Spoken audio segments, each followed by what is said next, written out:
Welcome, my dear friends. This document presented by R.P. Saraf. Draft paper to be presented at the Hanumangarh Conference, Rajasthan, India. Present world corporate system, the root of all ills, needs to be restructured on the basis of a nature-human-centric agenda. This document is divided into 4 parts. Part 1 is the issue. The Hanumangarh Conference is being held at a time, December 27th to December 30th, 2002, when human community has been facing the most serious crisis in its existential history. The crisis is so serious that either the humankind defuses it in time or the latter turns us, that is, the humans, upside down. Since its origin, humanity has come across innumerable crises, and it has always succeeded in overcoming them through its human rationality and practical common sense and ingenuity. However, this time the crisis is so serious that, despite several human attempts, that is, the crisis, has refused even to slide down a little. It is well known that every crisis presents a threat as well as an opportunity. Humanity had always seized upon the opportunity, countered the threat, and thus overcome all crises. The reason why humanity had been able to overcome all the past crises and to seize upon the opportunity in every crisis rests with the fact that the former, that is, humanity, had always followed the scientific formula of managing all past crises by first analyzing the respective character and the cause of each one, that is, crisis. The whole human historical experience concerning every problem demonstrates that only after identifying its nature and ground, one can handle it properly. An all-embracing environmental biological crisis characterizes our planet Earth. Natural as well as social sciences tell that human society is based on 2 basic factors, that is, natural, or environmental, and human. Hence, any crisis in human society means trouble in its one fundamental or the other or even the 2. The environmental aspect includes all its components, that is, air, climatic change, water, land, forests, biodiversity, minerals and other natural products, etc., while the human side denotes all human matters, that is, all problems concerning a given human development model, and its politics, economics, culture, and security. All hitherto occurring crises in human society have been concerned with either one or some environmental components or with a single or many human matters. But this time the crisis is all-pervading, which covers the whole range of the 2 basic factors of human living. This means that the crisis confronting us today has engulfed the entire set of environmental and human resources. Environmentally, the pollution of air, decreasing quantity and quality of water, soil erosion and degradation, wholesale deforestation, extinction of many living species, overuse, and wastage of minerals and other natural products have been going on for decades together without any stop. In the same way, the totality of human issues has all along got degenerated. In the human domain, an anti-environmental, inequalitarian, iniquitous, warmongering and military solution-based development model, and its politics of corruption and criminalization, self-focused economics centering on naked individual greed, fundamentalist cultural values marked by violent, sectarian, confrontationist, and undemocratic features are proceeding with full speed. This all-inclusive, or environ-bio, crisis is now a common phenomenon. Its sensation can now be found among one and all. On the top level, the UN and other world institutions and 190 nation-states are continuously holding their summit meetings to chalk out a proper response to the ever-increasing challenge. On the intermediate level, all environmental groups, whether international or national, including NGOs, social development thinkers and planners, human rights activists, political parties, economists, and cultural groups are stressing various agendas and proposals to combat this threat. The common man is, with his continuous suffering at the hands of natural and social calamities, that is, natural troubles like drought, floods, cyclones, El Niño phenomena and unpredictable weather, etc., and social injustices like inequality, deprivation, diseases, human rights violations, etc., also talking in terms of setting things right, despite his lack of awareness about the serious implications of this crisis. The scientific community has since been highlighting the worsening state of the environmental aspect. A large number of reports have already been released by various renowned scientists on different environmental issues. Of these numerous reports, those which have calculated the time frame in regard to the maturity of the crisis, 2 are particularly worth mentioning. One is the warning sounded by 6,000 famous scientists of the world in the year 2000, which emphasized that if the human community did not stop the production of greenhouse gases, GHGs, in a short span of time, the global warming would make the Earth uninhabitable for biolife by the end of the 21st century. The other is the 2002 WWF study, which has warned that if the human community, especially the rich nations and rich persons, does not change its extravagant and wasteful lifestyle, our planet Earth will become unsustainable for human life within 50 years. Other scientific experts, who have not committed themselves to any timetable, do admit that the environmental situation is highly alarming. On the social plane, almost all the global institutions concerned with human growth, that is, the UNO, World Bank, WB, International Monetary Fund, IMF, World Trade Organization, WTO, etc., have now been stressing the unsustainable mode of our existing development model. This development model is mainly characterized by economic inequality, inequity, and injustice, political corruption and crime, degeneration of all cultural values, increasing grip of various fundamentalist approaches, rising volume of violence, confrontation, conflict, and attacks on human rights, and money and power as the only aim of human life. The 2002 UN Human Development Report expresses, the world's richest 1% receive as much in terms of income as the poorest 75%. And the average poor person in a developing country wanting to sell in global markets confronts barriers twice as high as the typical worker in an industrialist country. It is still a terribly unfair world. Global progress on reducing poverty has slowed to a snail's pace, and the international goal of having the share of the world's population living on less than $1 a day by 2015 is likely to be missed. The rich countries' control over the IMF and the WB must be reduced. Suggesting an end to the veto rights of the 5 permanent members of the UN Security Council, it says, the poorest countries must also have a bigger voice in the WTO. The 2001 UN Human Development Report writes, as the 21st century dawns, the challenges of human development remain large. Of the 4.6 billion people in developing countries, more than 850 million are illiterate, nearly a billion lack access to improved water sources, and 2.4 billion lack access to basic sanitation.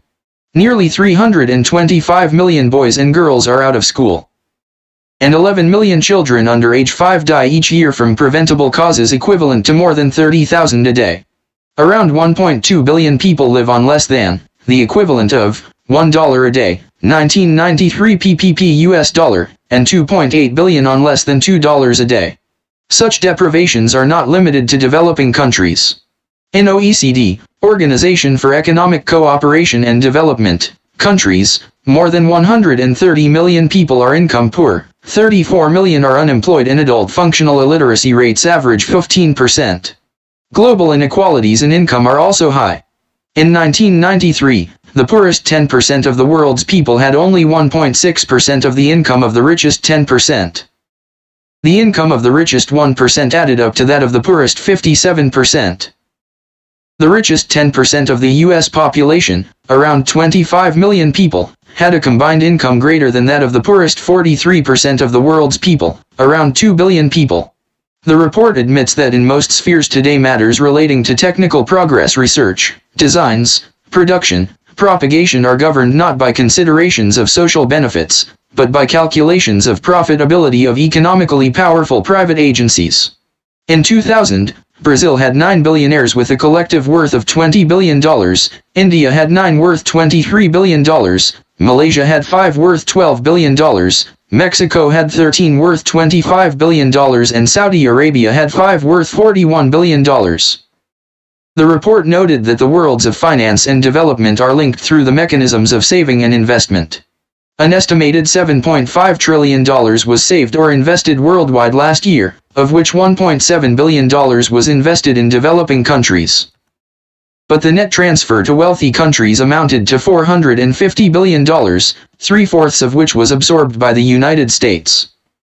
The foreign debts accumulated by many poorer countries, the report said, have become heavy constraints on their ability to reduce poverty and reach other development goals. While debt relief is just one of various financial assistance instruments, it is important to recognize that in some cases debt burdens represent insurmountable obstacles and need to be addressed urgently. The unequal distribution of benefits and the imbalances in global rulemaking, which characterize globalization today, inevitably will produce backlash and protectionism. Besides the above-mentioned UNDP reports, the most worrying feature of the present-day human community is that it is today living under an unfair and unjust social order where the powerful dominate the weak and the haves ride over the have-nots with money, might and privilege constituting the accepted norms of justice and truth, both on the global as well as the national levels. This fact is, firstly, obvious from the theory and the functioning of all the world bodies. For instance, the UN and its agencies are regulated by the 1945 Charter, which gives veto powers and permanent membership of the Elective Security Council to the militarily most powerful 5 states of the world, that is, the US, China, Britain, France and Russia. Obviously, such a privilege-based rule is totally discriminatory and unjust because it reduces the role of the remaining 180 UN members to nullity. Morally and legally, it negates the world-accepted principle of political equality, the one entity one vote norm of the universal suffrage and the human right of every nation-state. When the UN has been interfering in the affairs of different states on the basis of human rights violations, why should not it restructure itself on a rational basis in order to make itself relevant to the new era? Secondly, the same irrational and undemocratic style prevails in the 2 international financial institutions, the IMF and the WB, in which the economic weightage determines the voting strength of each member. Thus, these institutions are definitely governed by the financially developed countries, especially the US having 26% of the total voting strength. Thirdly, the newly created unjust CTBT regime gives virtual nuclear weapons monopoly to the 5 big nuclear powers, thus making them the invincible overlords of the world. Fourthly, a handful of the developed countries, with hardly 15% of the world population, today control over 80% of the world's material and financial resources, leaving less than 20% for 85% of the world people, living in over 130 developing countries. Fifthly, 1/2 of the world population, constituting the female part of the human community, continues to be the victim of ill treatment and misbehavior the world over. Sixthly, the national situation in every country is not much different from the prevailing global order. Despite variations among the 190-plus countries due to their different physical settings, historical backgrounds, and socio-economic conditions, there is a great deal of similarity in the quality of social life, especially among the developing countries. For instance, the political process in almost every country, whether developed or developing, remains dominated by money power, which, in case of the developing countries, is also compounded by muscle power and primordial norms. The economic process in general operates through cutthroat competition, speculation, and black money. The unscrupulous norms constitute the common behavioral forms everywhere. Seventhly, in almost every country, a few are more privileged than the overwhelming majority. Everywhere, the legislators enjoy certain immunity from common laws under the law providing special parliamentary privileges.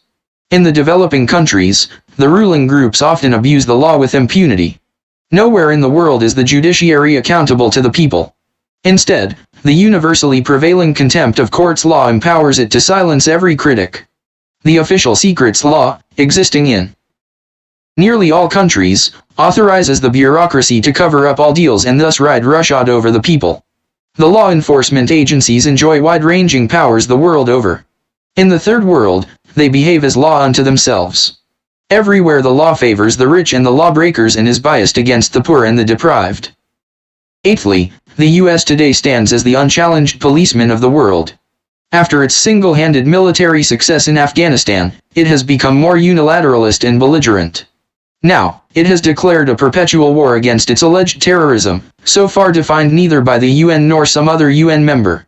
The first targets of its offensive include its so-called rogue states Iraq, Iran, North Korea, etc., which are UN members and cannot by any logic be characterized as terrorists. There is worldwide disapproval, including that from China, Russia, and EC, of the newly declared US offensive plan. But the US has so far not relented on the launching of its new war project. Ninthly, the US-led world corporate sector is in a serious trouble. Corporate profits are falling. Many top corporate companies, especially in the US, have been found involved in big frauds and scandals.